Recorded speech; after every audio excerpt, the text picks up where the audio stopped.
Hello friends, ஒரு சட்னி ஒன்று அரைக்கலாமா? நீர் தோசைன்னு சொல்லியிருந்தேன் இல்லையா, அதுக்கு சட்னி. அதுக்கு முதல்ல கொஞ்சம் ஒரு கரண்டி வேர்க்கடலை, முதல்ல கொஞ்சோண்டு ஒரு டீஸ்பூனுக்கு பக்கமாக தான் எண்ணெய் விட்டுட்டேன். வேர்க்கடலை எத்தனையோ அத்தனை பொட்டுக்கடலை, கொஞ்சமாக புதினா, கொஞ்சம் கருவேப்பிலை, பச்சை மிளகாய் ரெண்டு, புளி கொஞ்சம் பிச்சு போட்டணும், பெருங்காயம் கொஞ்சம்,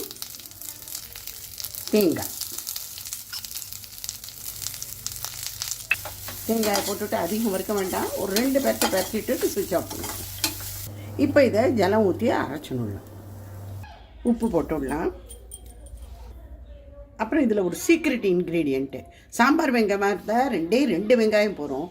நான் இந்த பெரிய வெங்காயத்தில் பாதி எடுத்துகிட்டு இருக்கேன். இதை பாதியை போட்டு அரைச்சிடணும். இது இப்போ நல்லா அரைப்பட்டு எடுத்து நம்ம ஒரு பாத்திரத்தில் பவுலில் நம்ம ட்ரான்ஸ்ஃபர் பண்ணிக்கலாம். அப்புறம் நிறையா ஜலம் இதில் விடணும். நல்ல நீர் தோசைக்கு ஏற்ற ஒரு நீர் சட்னி. இப்போ இதில் ஜலமும் நல்லா மிக்ஸ் பண்ணியாச்சு. மேலேருந்து இதுக்கு தாளித்து கொட்டணும். கடுகு, கடலைப்பருப்பு, மிளகா வத்தல், கருவேப்பிலை, பெருங்காயம், அவ்வளோதான்.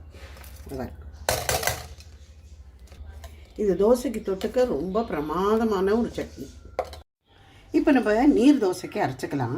நான் இங்கே 1 டம்ளர் பச்சரிசி, சாப்பாட்டு அரிசி இருக்கு இல்லையா, அதுவும் அதுக்கு 1/2 டம்ளர், அதே அளவில் 1/2 டம்ளர் தேங்காய், இது ரெண்டுத்தையும் நம்ம அரைச்சுன்றணும்.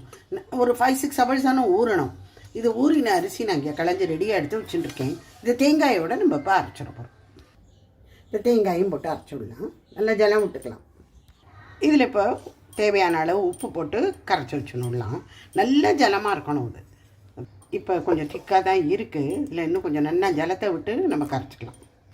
இன்னும் கொஞ்சம் ஜலம் விட்டுக்கலாம். நல்ல நீர்க்காக இருக்கணும். இது ஒரு தவாவை போட்டுருக்கேன். இல்லை கொஞ்சமாக எண்ணெயை விட்டு முதல்ல நல்லா தொடச்சி விட்டுருக்கோம். ஏன்னா இந்த தோசைக்கு எண்ணெயே தேவைப்படாது, எண்ணெய் ஊற்றவே கூடாது. இப்போ சுற்றி வரை இப்படி விட்டுன்னு வந்துடணும்.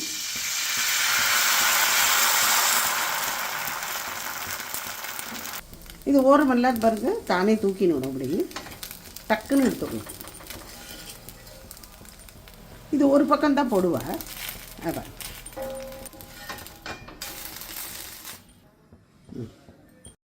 ஸோ ரொம்ப சாஃப்டான நீர் தோசை வித் சட்னி ரெடி.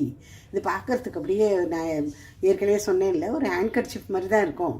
அவ்வளோ அழகாக இருக்கும். பார்க்குறதுக்கே அவ்வளோ நல்லா இருக்கும். திங்கிறதுக்கும் ரொம்ப சாப்பிட்டேன். எத்தனை நாய் கழிச்சு சாப்பிட்டாலும் சாப்பிட்டா இருக்கும். ஏன்னா நம்ம அரிசியும் தேங்காயும் போட்டிருக்கோம் இல்லையா, அதனால. Okay, bye friends.